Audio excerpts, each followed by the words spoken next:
Hi, Ma'am Shan Sir. Good morning. Tingnan niyo aking cake. Para ba siyang lapida tingnan? Ano sa tingin ninyo?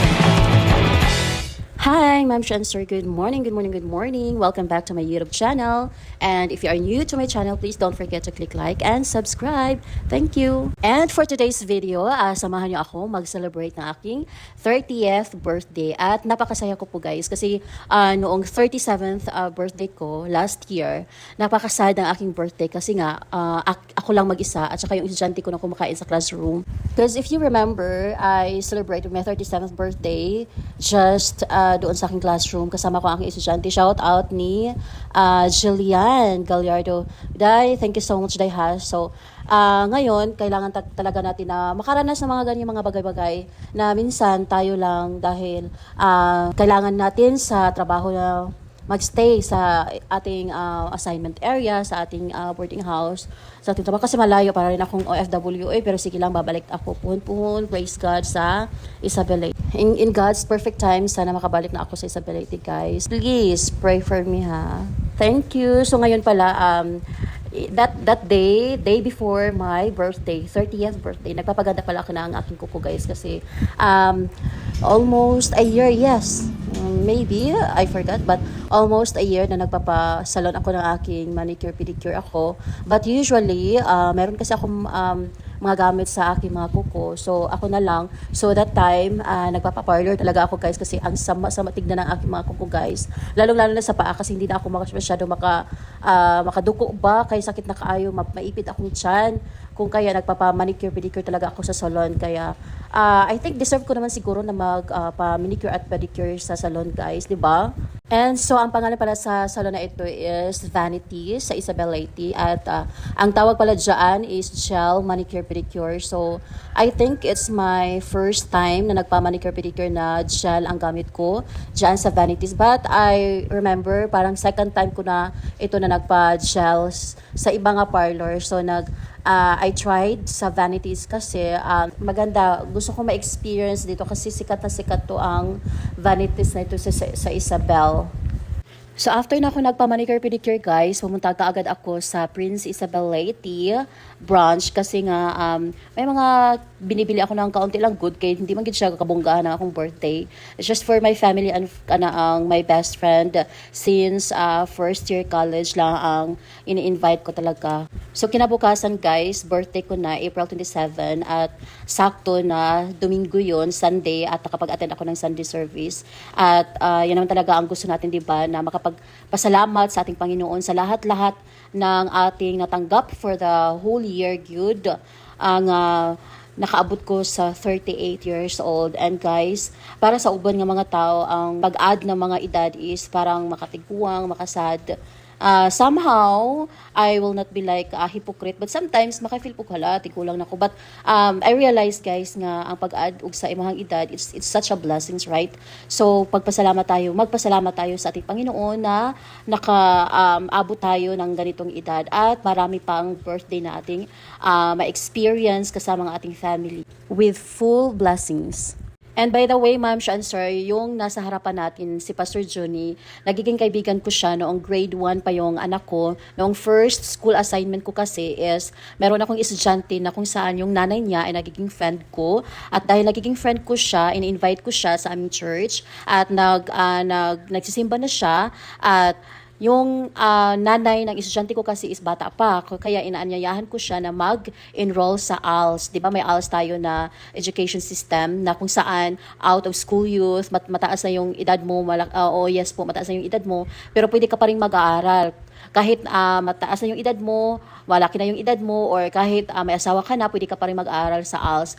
At ito naman si Johnny at saka yung kaibigan ko na ina ng aking estudyante noon, nag-aral sila sa ALS, kaya doon kami nagkakakilala ni Pastor Johnny. At yung si Pastor Johnny, guys, siya po ay gay siya noon.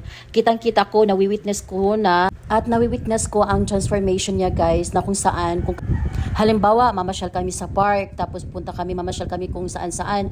Guys, si Pastor Johnny, guys, siya talaga ay mag-makeup, mag-heels, bading na bading talaga siya. Pero noong naintindihan niya lahat, ay talagang grabe ang movement ng Panginoon sa kanyang buhay, guys, siya ay nag-transform talaga from budding into straight man talaga.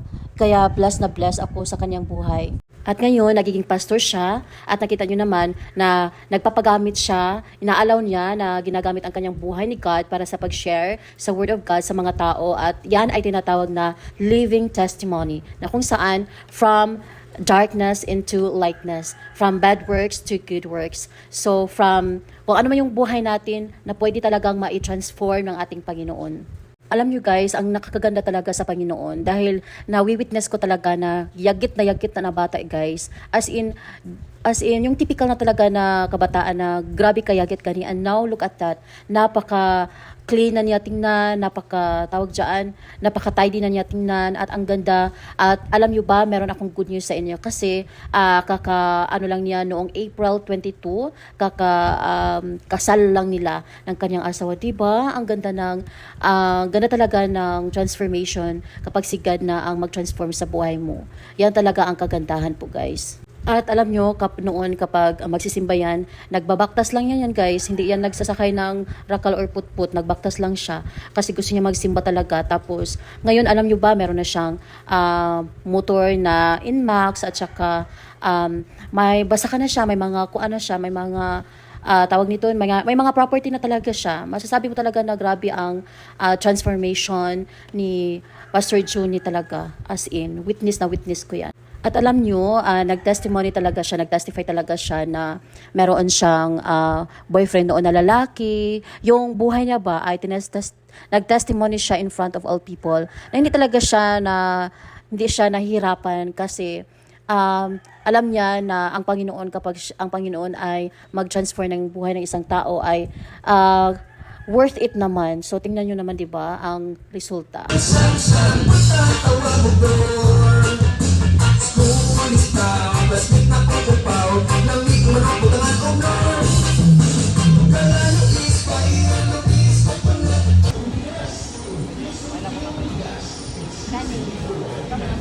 Sa TV.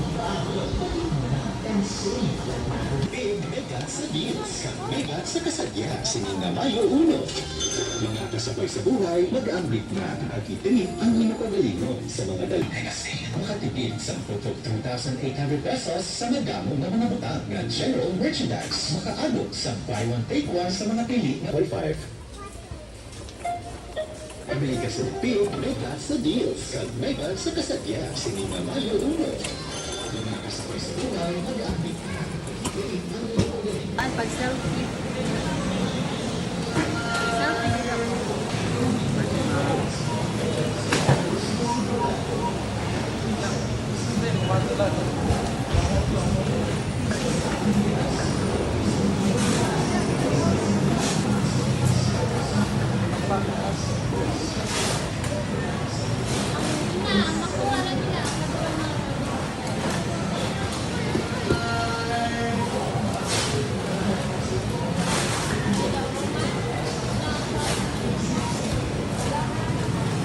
Ma.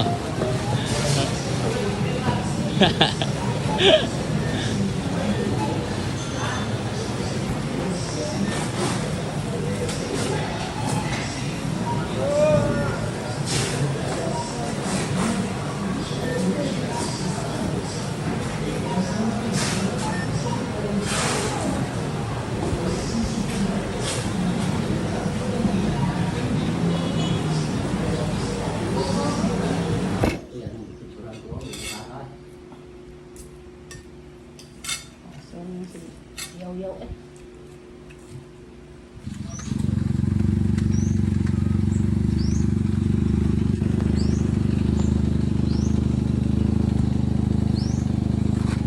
Ito, ikaw na nga ito.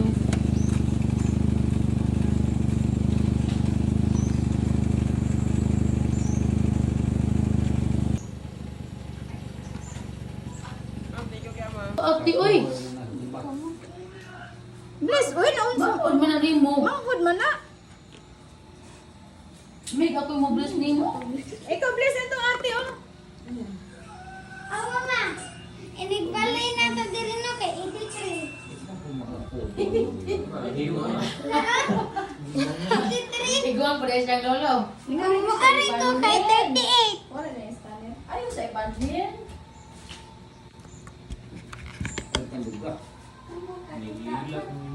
Ni gawas, ni na ko man yung gingi. Nalis gawas kuya eh. Ha? Mas gawas.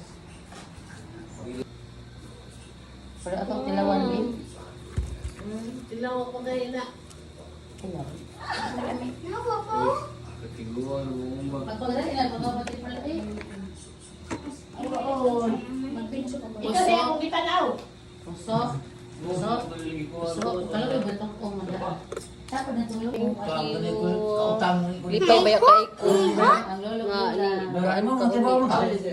May nakakuan ko na nakaabot pa dyan. Kaya magkalagawa mo.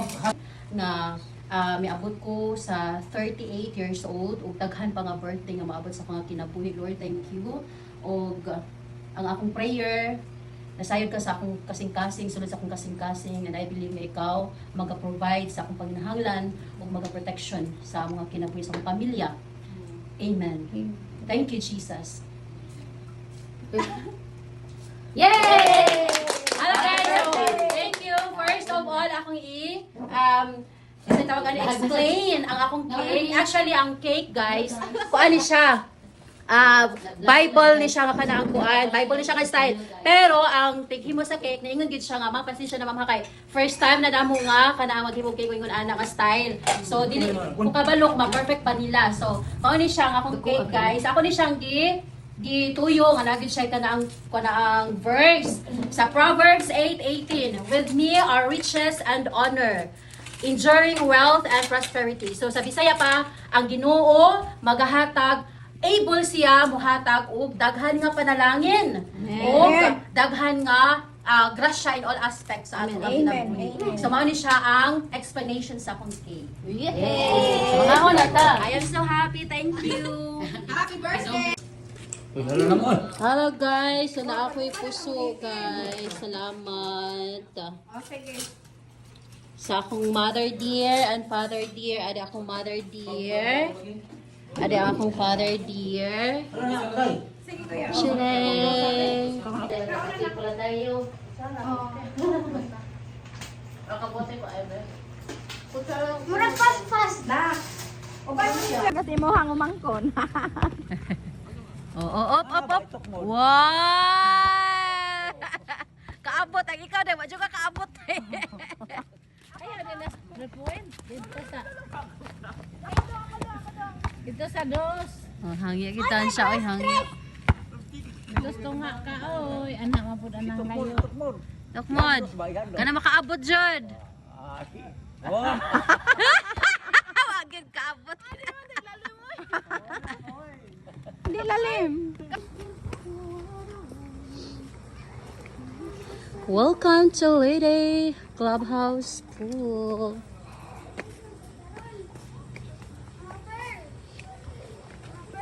Oh. Tataran ba? Ha? Maligong tataran. Dili na pwede. Kay gabi naman na siya limit. Alas 9. Alanganin na, uy.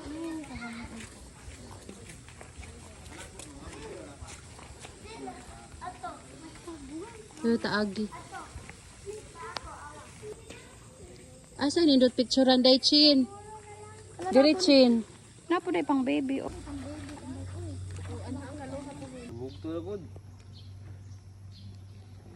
Mother, tanaw. 1, 2, 3. Marag ita.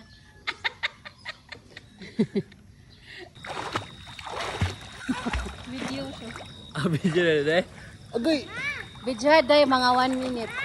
Kay akong butangag sound nga lalay. Lalay. Ay! Ayaw na live! Ayaw, uy. Natag ko yun kung buta ka ma. Ha?